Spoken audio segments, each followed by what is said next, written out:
स्वागत है आपका इंडिया न्यूज पर और आपके साथ मैं हूं चंदन भारद्वाज। धरती के बेहद करीब एक खतरनाक एस्ट्रॉयड है जिससे धरती को खतरा है। ये 60 मंजिला एस्ट्रॉयड से लोगों में काफी खौफ का माहौल है। धरती के बिल्कुल करीब यानी 200 फीट का ये एस्ट्रॉयड है और धरती के करीब से गुजरने पर तबाही हो सकती है, ऐसा तमाम वैज्ञानिकों का मानना है। एपोफिस नाम के इस उल्का पिंड के धरती के टकराने से धरती पर विनाश को लेकर अलर्ट कई स्पेस एजेंसियों की तरफ से जारी किया गया है। एस्ट्रॉयड को लेकर नासा ने भी अलर्ट जारी किया है। तो काफी लंबे समय से एस्ट्रॉयड को पृथ्वी के लिए खतरा बताया जा रहा है। अगर पृथ्वी से एस्ट्रॉयड टकराता है तो बड़ी तबाही मच सकती है। बताया जाता है कि एक बार पृथ्वी से एस्ट्रॉयड टकराया तो उसके बाद डायनासोर्स का खात्मा हो गया था। एक बार फिर पृथ्वी से एस्ट्रॉयड के टकराने का खतरा मंडरा रहा है। इसको लेकर दुनिया के बड़े देश तैयारी कर रहे हैं। भारत भी तैयारी में लगा हुआ है।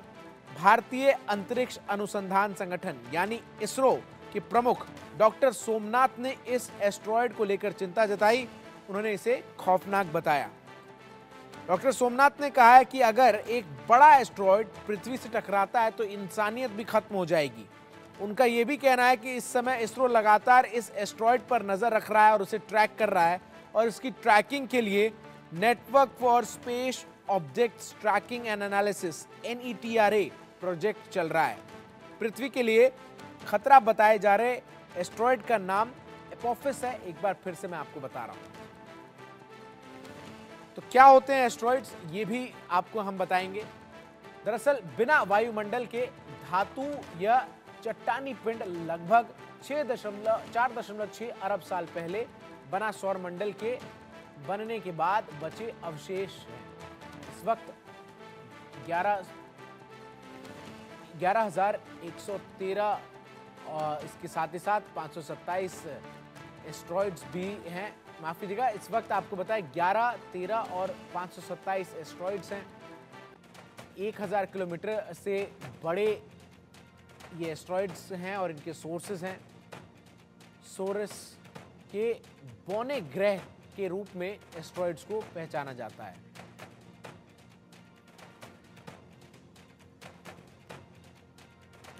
तो एस्ट्रॉयड का आकार जो है वो 3 फुटबॉल स्टेडियम के बराबर होता है। साल 2004 में इस एस्ट्रॉयड की खोज की गई थी जिसका नाम एपोफिस है। वैज्ञानिकों की आशंका है कि पृथ्वी से ये एस्ट्रॉयड अगर टकराता है तो काफी नुकसान जो है वो पृथ्वी को हो सकता है। हालांकि इसके धरती से टकराने की संभावना बहुत कम है, लेकिन वैज्ञानिक टक्कर से इनकार नहीं कर रहे हैं। एपोफिस नाम का ये एस्ट्रॉयड 1230 फीट चौड़ा है, जो करीब 3.5 फुटबॉल मैदान के आकार के बराबर है। साल 2068 में इसकी धरती से टक्कर हो सकती है, लेकिन उससे पहले 2 बार ये धरती के पास से होकर गुजरेगा। 5 साल बाद 13 अप्रैल 2029 में ये धरती से सिर्फ 32,000 किलोमीटर दूर से गुजरेगा। इससे ज्यादा दूरी पर भारत के जियो स्टेशनरी सैटेलाइट तैनात है। दूसरी बार साल 2036 में ये भारत के पास से गुजरेगा। इसरो ने अंदाजा लगाया कि एस्ट्रॉयड अगर धरती से टकराता है तो पूरा एशिया खत्म हो सकता है। अब आप समझिए कि ये एपोफिस एस्ट्रॉयड जो है वो कितना खतरनाक है। एस्ट्रॉयड की टक्कर वाली जगह से चारों तरफ करीब 20 किलोमीटर के दायरे में सामूहिक संहार हो सकता है, यानी सब कुछ खत्म हो जाएगा।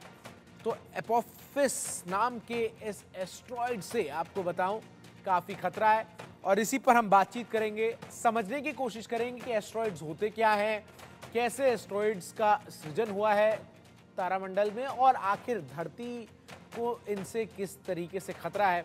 मेरे साथ 2 खास मेहमान जुड़ रहे हैं। डॉक्टर राम श्रीवास्तव जो कि पूर्व इसरो वैज्ञानिक हैं और मेरे साथ group captain retired VN Jha भी जुड़ रहे हैं जो कि वरिष्ठ वैज्ञानिक हैं। बहुत बहुत स्वागत है आप दोनों का।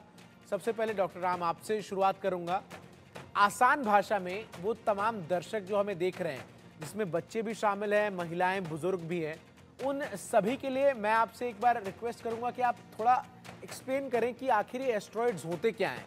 उल्का पिंड जिसे हम कहते हैं, आखिर इसको अगर हम बहुत आसान शब्दों में किसी को समझाने की कोशिश करें तो बतौर वैज्ञानिक कैसे आप इसे समझाएंगे? देखिए, 4.5 अरब साल पहले जब हमारे सौरमंडल का निर्माण हुआ था, हम्म। तो जो मटेरियल था वो सब सूर्य की डिस्क के ऊपर जो जमा हो गया था और उसके घूर्णन के कारण और उसके अधिक तापमान के कारण, फ्यूजन रिएक्शन चालू होने के कारण जो ग्रहों का निर्माण हुआ, वो ग्रह जो है अब धीरे-धीरे जो है अपने-अपने स्थान पर आ गए। उन ग्रहों में से जो मलबा बचा हुआ था, वो मंगल और बृहस्पति के बीच में बिखर गया, ऐसा वैज्ञानिक मानते हैं। यद्यपि इन क्षुद्र ग्रहों की, एस्टेरॉइड की जो खोज जो थी 205 साल पहले हम्म। की गई थी, जिसमें सेरेस नाम का एक बड़ा 1000 किलोमीटर के आकार का, उसको तो बोना ग्रह बोलते थे। वो पकड़ में आया इसके बाद, जैसे-जैसे विज्ञान ने तरक्की की, टेलीस्कोप आया, तब ये पता लगा कि ये मलबा, ये कचरा सौरमंडल बनने का, ये मंगल और बृहस्पति के बीच में ठीक उसी तरह घूम रहा है, जिस तरह से कि दूसरे ग्रह घूम रहे हैं, सूर्य के चारों तरफ चक्कर काट रहे हैं। हम्म। इनमें से कुछ तो बहुत छोटे-छोटे हैं, कुछ बहुत बड़े हैं, कई अत्यंत विशाल आकृति के हैं, हम्म। लेकिन इनमें कोई वायुमंडल नहीं है। लेकिन इनकी संरचना जो है बिल्कुल उसी तरह की है जैसे दूसरे ग्रहों की है। हम्म। उसमें निकल भी है, उसमें आयरन भी है, धूल भी है, मिट्टी भी है, हम्म। लेकिन पानी नहीं है वहाँ पर, क्योंकि उनका गुरुत्वाकर्षण कम आकार का होने के कारण हम्म। उतना अधिक नहीं है, ना वायुमंडल को वो रोक सकते हैं। जी। लेकिन कुछ उसमें से अपना रास्ता भटक करके धरती की ओर चले आते हैं। वो कौन से होते हैं? इनको कहा जाता है पोटेंशियली हज़ार्डस सैटेलाइट, ये एस्टेरॉइड्स। तो पोटेंशियली हज़ार्डस जो होते हैं, माने जिनसे कि पृथ्वी के जीवन को खतरा हो सकता है, टकराने का खतरा हो सकता है। जिस स्थान पर ये टकराएँगे, जैसे डायनासोर की जब सर्वविनाश हुआ था, उस समय ऐसा ही एक एस्टेरॉइड आया था, उसके अवशेष अभी भी मौजूद हैं। बहुत बड़ा गड्ढा हो गया था, इतनी धूल उड़ी थी, इतनी धूल उड़ी थी, पूरे आसमान में वायुमंडल में धूल छा गई थी। सूर्य की किरणें कई सालों तक ज़मीन तक नहीं पहुँची थी। जब सूर्य की किरणें नहीं आती हैं, फोटोसिंथेसिस नहीं होता है, जीवन नष्ट हो जाता है। ऐसा माना जाता है डायनासोर का उस समय विनाश इसी के कारण हुआ था। हम्म। जबकि डायनासोर के अंडे और दूसरे फॉसिल्स जो होते हैं, जीवाश्म, अभी चारों कई जगह मिल रहे हैं, हमारे हिंदुस्तान में भी मिल रहे हैं। जी। जी। इससे ये पता लगता है कि अगर कभी भी इस तरह का कोई बड़ा एस्टेरॉइड आकर धरती से टकरा जाएगा, तो हम्म। महाविनाश हो जाएगा, यहाँ का जीवन नष्ट हो सकता है। हम्म। इसकी वैज्ञानिक आधार पर हम पुष्टि कर सकते हैं। लेकिन रहा सवाल ये कि वर्तमान में जितने भी सैटेलाइट इस तरह के क्षुद्रग्रह हैं, उनकी संख्या पता है कितनी है? 2349। इन पर चौबीसों घंटे नजर रखी जा रही है। और ऐसे पोटेंशियली हजार्डस यानी खतरनाक, धरती के लिए, मानवता के लिए, महाविनाश के लिए जिम्मेदार क्षुद्रग्रह किनको कहते हैं? हम्म। वो कह कहलाते हैं जिनका की आकार 10 मीटर से बड़ा हो हम्म। और जो इतने पास आ जाएं धरती की परिधि के, जो धरती जो है अपनी सूर्य के चारों तरफ परिक्रमा कर रही है, जी। उसका एक तल है, उस तल के पास अगर वो अपनी परिधि छोड़कर चले आते हैं, इतना जितना हमारा और सूर्य का डिस्टेंस है ना, दूरी है, उसका हम्म। 1/20वां हिस्सा भी अगर वो पास से गुजरेंगे, तो उनको पोटेंशियली हजार्डस कहा जाता है। ये माना जाता है कि धरती का गुरुत्वाकर्षण उनको अपनी ओर खींच सकता है और टकरा सकते हैं। लेकिन टकराने की संभावनाएं बहुत कम इसलिए होती हैं कि जिस तरह हम पानी में जी एक सर। पत्थर अगर फेंकें और पत्थर जो है सीधा पानी में चला जाएगा, हम्म। उसी तरह वायुमंडल जो धरती का चारों तरफ है और चुंबकीय क्षेत्र है, ये एक आवरण, एक जैसे हमारे शरीर में त्वचा है, इस तरह का काम करती है। ये किसी सीधे आक्रमण को अंदर नहीं आने देती है। अगर पानी पर पत्थर फेंकें और पानी की सतह के समानांतर फेंकें, तो वो पत्थर जो है उछाल खाता हुआ चला जाएगा, सीधा प्रवेश नहीं करेगा। यही हालत इन एस्टेरॉइड्स की है। वायुमंडल के अगर ये बराबर आएँगे, धरती गोल है, वायुमंडल भी गोल है, अगर वो उससे पैरेलल चले आएँगे, तो उछलकर दूर चले जाएँगे, लेकिन गुरुत्वाकर्षण के कारण आ सकते हैं और वायुमंडल का जो प्रभाव है, उससे उनकी गति इतनी अधिक है, 25,000 किलोमीटर की रफ्तार से अगर आएगा कोई चीज़, तो उसमें घर्षण इतना अधिक होगा, ठीक है उस सर। फ्रिक्शन के कारण उसका तापमान बढ़ जाएगा। ज़्यादातर ऐसे एस्टेरॉइड जो हैं जल जाते हैं, उनको हम समझ उल्का गया। पिंड कहते हैं। ठीक है, मैं वीएन झा सर का भी रुख करता हूं। झा सर, सवाल ये है, जैसा कि समझाया डॉक्टर राम श्रीवास्तव ने और हमारे तमाम दर्शक भी बखूबी समझ गए होंगे कि हमारे प्लैनेट में एक ऐसा ऑब्जेक्ट जो कि कई वर्ष पुराना है और वो लगातार जब घूम रहा होता है तो उसको हम ट्रेस करते हैं। अब बड़ा सवाल सर यहाँ पर ये है, जो एक कॉमन क्यूरियोसिटी किसी भी बच्चे के मन में या किसी भी दर्शक के मन में हो सकती है कि आखिर जिस तरीके से हमारा अर्थ गोल गोल घूमता है प्लैनेट में, क्या ये एस्ट्रॉइड्स की भी मूवमेंट उसी तरीके से होती है, और किस तरीके से इसे ट्रेस किया जाता है? सर ने बताया कि जितने भी एस्ट्रॉइड्स हैं उनको ट्रेस किया जाता है। इसरो के जो प्रमुख है वीएस सोमनाथ, उन्होंने भी बताया कि हमने इसके लिए बाकायदा एक प्रोजेक्ट जो है वो शुरू कर रखा है। तो इसको लेकर थोड़ा आप समझाइए। बहुत बहुत धन्यवाद। जो अभी श्रीवास्तव जी ने बताया, बहुत कुछ उन्होंने बताया, लेकिन मैं आम भाषा में जो आपके पब्लिक समझ सकें जी, इसके लिए मैं कहूँगा कि जो एस्टेरॉयड का ओरिजिन है वो वही जैसे उन्होंने बताया, जब टक्कर हुआ था, जब सूर्य जब बना था, सूर्य के साथ में मरकरी, विनस, अर्थ, सारे जो ग्रह हैं वो बने थे। तो उसी में डस्ट जो हैं कुछ भी वो बने थे, और वो डस्ट एसेंशियली दो जगह पे हैं। एक तो मार्स के ऊपर, मार्स के आगे, और जुपिटर के पहले, बृहस्पति ग्रह के पहले, और दूसरा जिसको हम लोग बोलते हैं क्विपर बेल्ट, ये जो मार्स के जो आगे में है, इसको हम लोग बोलते हैं एस्टेरॉयड बेल्ट। इसमें अनेक साइज के जो एस्टेरॉयड हैं वो हैं, आपको अधिक से अधिक इसमें यूजुअली 1 फुटबॉल फील्ड या 1.5 फुटबॉल फील्ड के कहते हैं।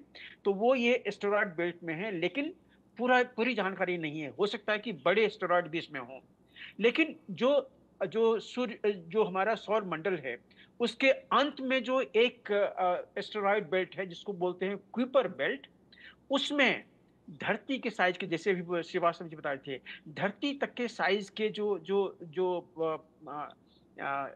जो पोर्शंस हैं वो वहां पे बहुत सारे हैं।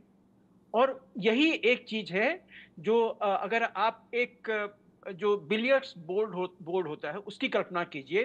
अगर आप वो बिलियर्ड में एक को हिट कीजिए तो बहुत सारे बिलियर्ड्स जो हैं वो बहुत सारे डायरेक्शंस में निकल जाते हैं। तो यही आप कल्पना कीजिए कि क्विपर बेल्ट में अगर बहुत बड़ा कोई जो भटकता हुआ चाहे प्लैनेट है, चाहे बहुत बड़ा एस्टेरॉयड है, वो आके अगर हिट करता है तो उसमें से वो बहुत सारे जो एस्टेरॉयड्स हैं वो फिर आगे निकल पड़ते हैं। और वो जब आगे निकलते हैं तो जितने हमारे ग्रह हैं उसके गुरुत्वाकर्षण के और सूर्य के गुरुत्वाकर्षण के चलते उसकी एक परिधि बनती है। वो परिधि छोटी होगी या बड़ी होगी वो उसके वेलोसिटी पे डिपेंड करता है। तो इसीलिए इस तरह के जो वॉन्डरिंग एस्टेरॉयड हैं, कुछ तो सौर मंडल के अंदर के ही हैं और कुछ बाहर के भी प्लैनेट से वो आते हैं। तो वो कितने होंगे वो अभी बताया इन्होंने, एक अनुमान है कि इतने एस्टेरॉयड्स होंगे। और ज्यादातर जो एस्टेरॉयड्स हैं वो जब प्लैनेट के बिल्कुल नजदीक से गुजरते हैं तो खतरा होता है कि क्या प्लैनेट उसको अपनी तरफ खींच लेगा। आज के दिन में जो जुपिटर है, जुपिटर एक ऐसा प्लैनेट है जिसमें कि गुरुत्वाकर्षण शक्ति जो है वो पृथ्वी के लगभग 2.5 गुना ज्यादा है। तो जुपिटर उसको अपनी तरफ में खींच सकता है। और दूसरा जो है अर्थ, जिसकी गुरुत्वाकर्षण 1 g हम लोग बोलते हैं, उतनी है, उसके भी ये जो चांसेस हैं, जैसे आपने बताया कि जब ये एस्टेरॉयड ये जो सन सिंक्रोनस जो ऑर्बिट हैं, या जो हमारे ऐसे ऑर्बिट में जिसमें के जो कुछ उपग्रह जो हैं वो प्लेस किए गए हैं जो कि धरती के साथ में उसी साइज में घूमते हैं, तो उससे टकराने की नौबत आ सकती है। तो सबसे ऊपर जो हमारा ऑर्बिट है वो और मीडियम ऑर्बिट, इसमें डेंजर हो सकते हैं।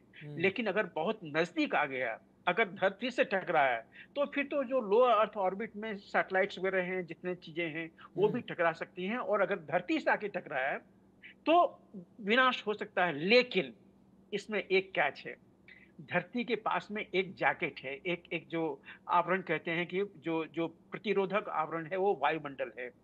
और वो वायुमंडल लगभग 100 किलोमीटर तक जो है वो एक्सटेंड करता है। तो जैसे ये एस्टेरॉयड धरती की तरफ में आएंगे, वायुमंडल से टकराएंगे, उसकी गति धीरे धीरे क्षीण होती जाएगी और जब वायुमंडल में वो एंटर करेंगे तो फिर वो जलना शुरू हो जाता है, उसका ब्रेक शुरू हो जाता है और वो बहुत सारी उल्कापिंड जो आप देखते हैं कि कभी बहुत सारे आते हैं, तो उस तरह से जलते हुए वो धीरे-धीरे गति उसकी कम होती जाती है और आके धरती पे टकरा सकती है। कहाँ ठीक है, टकराएगी?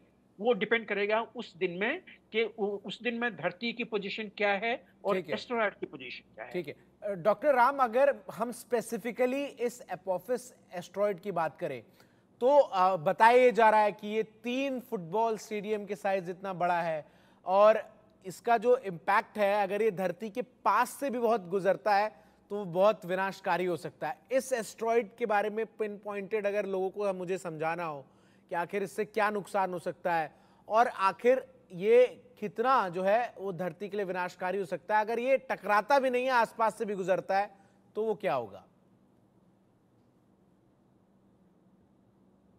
इससे एनर्जी रिलीज होगी कांटेक्ट की, जितनी की 20 एटम बम को फोड़ने के बाद ऊर्जा उत्पन्न होती है। इससे निश्चित रूप से धरती में कंपन हो जाएंगे, भूकंप हम्म, आ जाएंगे अगर टकराएगा तो। हम्म, और टकरा तो निश्चित रूप से समुद्र में गिरेगा तो पानी कितना ऊपर उछल जाएगा अंदाज लगा सकते हैं हम। न केवल इतना, धरती पर अगर किसी हिस्से में गिरा तो बहुत बड़ा गड्ढा कर देगा, वहां की धूल आसमान में उड़ती चली जाएगी और वो धूल जो है वायुमंडल में फैल जाएगी आयनोस्फीयर तक। रहा सवाल ये कि ये सीधा तो कभी टकराएगा नहीं, किसी एंगल से प्रवेश करेगा अगर करेगा तो। लेकिन हमारी नजर उस पर है। आज हमारा विज्ञान इतना विकसित हो चुका है, अगर वो अपने रास्ते से भटक कर और सीधा धरती पर आ रहा है तो पहली चीज तो ये हमारा चंदा मामा जो है उसको अपने रास्ते से भटका देगा। लेकिन अगर मान लीजिए चंद्रमा जो है उस समय उसकी पोजीशन में नहीं है खींचने की, तो भी हम जो है अपने मिसाइल्स के आक्रमण करके और उस पर सीधा विस्फोटक डाल करके उसके पथ को हम बदल सकते हैं। इसलिए डरने घबराने की आवश्यकता नहीं है। हाँ, रहा सवाल ये कि पृथ्वी के आकार का ग्रह आकर कभी टकरा जाए, तो उसकी संभावना तो नगण्य है, शून्य है, अरबों-खरबों में भी एक नहीं है। ये बात अपनी जगह सही है कि यूरेनस और प्लूटो के आगे एक तरह का प्लैनेट एक्स जिसको माना जाता है। जी, जी, हालाँकि उसके अस्तित्व की अभी तक किसी तरह की पुष्टि नहीं हुई, सिर्फ़ इतना प्रमाण मिला है कि जो हमारे जितने भी सौर मंडल के जो ग्रह हैं, घूम रहे हैं, इनकी परिधि हमको अच्छी तरह से पता है, कितने समय, कितने बजकर, कितने मिनट, कितने सेकंड में कौन-सी जगह पर पहुँचेगा। तो उसमें जो परटर्बेशन होता है, उनकी परिधि में जो थोड़ा-सा झुकाव हो जाता है, एक विशेष दिशा में होता है, तो वैज्ञानिक ये मान के चलते हैं कि यूरेनस और प्लूटो के आगे के स्थान पर एक प्लैनेट एक्स नाम की चीज़ है, जो अभी तक हम डिटेक्ट नहीं कर पाए हैं। वो इसलिए नहीं कर पाए हैं कि अभी तक हमारा ज्ञान जो है सिर्फ अपने सौर मंडल के भीतर तक ही केंद्रित है। इसके बाहर जाने के लिए हमने वॉयेजर 1, वॉयेजर 2 भेजे हैं, जो कि अनंत की ओर चले जा रहे हैं। हालाँकि ये बात भी अपनी जगह सही है कि हमारी आकाश गंगाओं की, बाहर की आकाश गंगाओं से भी कुछ पिंड आते हैं। अभी कुछ साल पहले ही एक ओमुआ करके एक बहुत बड़ा पिंड आया था। हम्म, उसको तो आकार इतना लंबा था और उसकी आकार ऐसा लगता था जैसे किसी ने कोई सैटेलाइट भेजा हो और ये पता लगाने के लिए कि धरती पर क्या चल रहा है, कैसा क्या हाल है। कुछ लोगों का तो ये भी अनुमान है कि अनुमान क्या बल्कि पुष्टि की है, जापान ने जब से एक एस्टेरॉइड के ऊपर अपना यान उतारा और वहां से खुदाई करके कुछ चीजें लेकर आए, वो उसकी जब जांच की तो उसमें मैग्नीशियम, आयरन और बहुत सारे तत्व मिले, चट्टाने हैं वो। और उसके अलावा कुछ तो ऐसे हैं कि जहाँ डायमंड बिखरा हुआ है, डायमंड माने हीरा। आप सोच सकते हैं कि वो सब चीजें यहाँ पर जो पृथ्वी पर बड़ी महंगी और गहराई है। ऐसा भी अनुमान है कि कुछ क्षुद्र ग्रहों में जब उनका ऑप्टिकल एनालिसिस किया गया तो उसमें क्षणिक मात्रा में, बहुत सूक्ष्म मात्रा में सोने की भी पुत मिली है। तो ये जो है ठीक वैसे ही है जैसे हमारे सौर हम्म, मंडल के अन्य ग्रह बने हुए हैं। अब रहा सवाल ये एकजुट नहीं हो पाए, और ये भी एक मान्यता है, कुछ वैज्ञानिकों का अनुमान है कि ये दरअसल जैसे मंगल ग्रह था, बृहस्पति ग्रह था, ऐसा ही धरती जैसा एक ग्रह हुआ करता था। वहां मानवता का विकास हुआ, मानवता या किसी भी जीव का विकास हुआ। उन्होंने परमाणु शक्ति का डेवलपमेंट कर लिया, उनमें युद्ध हुआ और युद्ध हुआ, परमाणु विस्फोट हुआ और पूरा का पूरा जो है ग्रह छिन्न भिन्न हो गया, एस्ट्रॉइड के रूप में भटक रहा है। ये एक परिकल्पना है, कल परिकल्पना के आधार पर, हाइपोथेसिस के आधार पर विज्ञान आगे बढ़ा करता है। हम्म, क्योंकि ये देखिएगा कि 1942 में आर्थर क्लार्क ने एक इस तरह की परिकल्पना की, एक साइंस फिक्शन लिखा था वायरलेस वर्ल्ड 1942 का, जिसमें ये कल्पना की थी कि 36,000 किलोमीटर दूर अगर धरती पर एक ग्रह रख दिया जाएगा तो उसका 24 घंटे में वो घूमेगा, जियो स्टेशनरी सैटेलाइट, उससे टेलीविजन ट्रांसमिशन हो जाएंगे। 1942 की जो एक परिकल्पना थी वो वास्तविक निकल आई। तो ये भी एक परिकल्पना है, जी पर सर। इसकी सच्चाई कितनी है ये कहना मुश्किल है। रहा ठीक। सवाल अभी फिलहाल जिस हम क्षुद्र ग्रह की बात कर रहे हैं, एपोफिस। निश्चिंत मानिए, डरने की कोई जरूरत नहीं है। हमारा विज्ञान इतना समर्थ है, उस पर तीखी नजर रखे हुए। इसके अलावा नित्य नए जो है क्षुद्र ग्रह भी हमारी पकड़ में आ रहे हैं, और कुछ ऐसे ऑर्बिटल ऑब्जेक्ट्स भी आ रहे हैं जो दूसरी आकाश गंगाओं से चले आ रहे हैं, अंडाकार रास्ते में आ रहे हैं, कुछ धनुषाकार रास्ते में आते हैं। उसमें से जैसे एक कॉमेट हुआ करते हैं, पुच्छल तारे हुआ करते हैं, वो तो बर्फ का ये संग्रह है जो सर उनमें। आपने पॉइंट बोला है कॉमेट, यही मेरा अगला सवाल भी था। झा सर, मैं आपसे जानना चाह रहा हूं, एस्ट्रॉइड्स और कॉमेट में क्या डिफरेंस है, और क्या कॉमेट भी उतने ही खतरनाक होते हैं जितने ये एस्ट्रॉइड्स हैं? जी हाँ, देखिए एसेंशियली दोनों में काफ़ी सिमिलैरिटी है। कुछ लोग तो एक को दूसरे के परिकल्पना भी मानते हैं, परिरूप भी मानते हैं। लेकिन जो एक बहुत बड़ी चीज़ है कि जो अभी जो एक तरह की उत्सुकता आई है लोगों में कि आगे क्या होगा? तो इसमें जैसे श्रीवास्तव जी ने बताया, देखिए हम लोग एस्ट्रोफिजिस्ट नहीं हैं कि हम आपको जो जो अंतरिक्ष है, जो कॉस्मोस है, जी उसकी सारी चीज़ें बताते हैं। जी मेरी जी। स्पेशलिटी है एरोस्पेस। तो जो लिमिटेड जो हमारी नॉलेज है कि किस तरह से ये सारी चीज़ें होती हैं, तो इसमें ये एक चीज़ याद रखें कि जब भी ये चाहे उछल तारा हो, कॉमेट हो, चाहे एस्टेरॉयड हो, जब इनकी जब एक ट्रैजेक्टरी बनती है, तो उस ट्रैजेक्टरी में किसी भी ग्रह से टकराने की संभावना हो सकती है। ये जी बिल्कुल मतलब पॉसिबल है। लेकिन वो किस ग्रह से? Neptune, Uranus, Saturn, Jupiter, Mars, Earth, Venus, या फिर डायरेक्टली जाके सन में जाके वो टकरा जाएगा और खत्म हो जाएगा।